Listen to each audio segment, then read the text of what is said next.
দশম দ্বাদশ শ্ৰেণীৰ মূল্যায়নৰ নতুন পদ্ধতি পাঠ্যক্ৰম পৰীক্ষা নীতিৰ পৰিৱৰ্তনেৰে CBSEৰ নতুন আৰ্হি CBSE পাৰে সেবায়ে নোৱাৰে যি সময়ত ৰাজ্যৰ 7 লাখ শিক্ষাৰ্থীৰ ভৱিষ্যতক লৈ অনিশ্চয়তাৰ সৃষ্টি হৈছে তেনে সময়তে কেন্দ্ৰীয় মাধ্যমিক শিক্ষা বোৰ্ড অৰ্থাৎ CBSE শিক্ষাৰ্থীৰ ভৱিষ্যতক লৈ গ্ৰহণ কৰিছে সময়োপযোগী সিদ্ধান্ত সোমবাৰে CBSE ঘোষণা কৰিছে দশম দ্বাদশ শ্ৰেণীৰ নতুন মূল্যায়নৰ পদ্ধতি কোভিড পৰিস্থিতিৰ প্ৰতি লক্ষ্য ৰাখি 2021-22 শিক্ষাবৰ্ষৰ বাবে বোৰ্ডৰ অধীনৰ দশম আৰু দ্বাদশ শ্ৰেণীৰ শিক্ষাৰ্থীৰ শিক্ষাবৰ্ষ অথলে নোযোৱাৰ দিহা কৰিছে কেন্দ্ৰীয় বোৰ্ডখনে যাৰ বাবে CBSE ঘটাইছে দশম দ্বাদশ শ্ৰেণীৰ পাঠ্যক্ৰমৰ ব্যাপক সালসলনি যাৰ ফলত 2021-22 শিক্ষাবৰ্ষত দশম দ্বাদশ শ্ৰেণীৰ চূড়ান্ত পৰীক্ষা হ'ব দুটা পৰ্যায়ত সোমবাৰে CBSE জাৰি কৰা নিৰ্দেশনা অনুযায়ী দশম আৰু দ্বাদশৰ বাবে দুটা পৰ্যায়ত পৰীক্ষা অনুষ্ঠিত কৰিবৰ বাবে দুটা টাৰ্মত বিভক্ত হ'ব 2021-22 বৰ্ষৰ শিক্ষাবৰ্ষ প্ৰতিটো টাৰ্মত সামৰি লোৱা হ'ব পাঠ্যক্ৰমৰ 50% উল্লেখ্য যে কোভিড পৰিস্থিতিৰ বাবে CBSE হ্ৰাস কৰিছে মূল পাঠ্যক্ৰমৰ 30% অৰ্থাৎ পূৰ্বৰ তুলনাত 2021-22 শিক্ষাবৰ্ষত মাত্ৰ 70% পাঠ্যক্ৰমৰ ওপৰতে অনুষ্ঠিত হ'ব দুটা পৰ্যায়ৰ পৰীক্ষা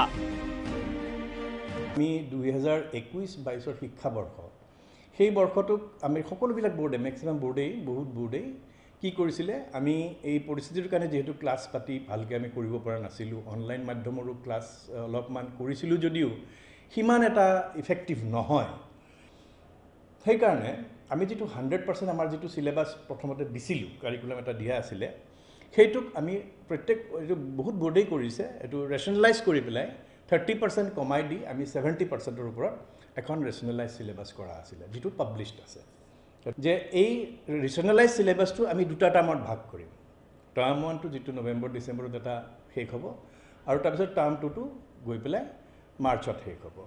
বা ফেব্ৰুৱাৰী শেষৰ ফালে শেষ হ'ব এইখিনি ৰেশনালাইজ কাৰণ এটো 70% আৰু 50-50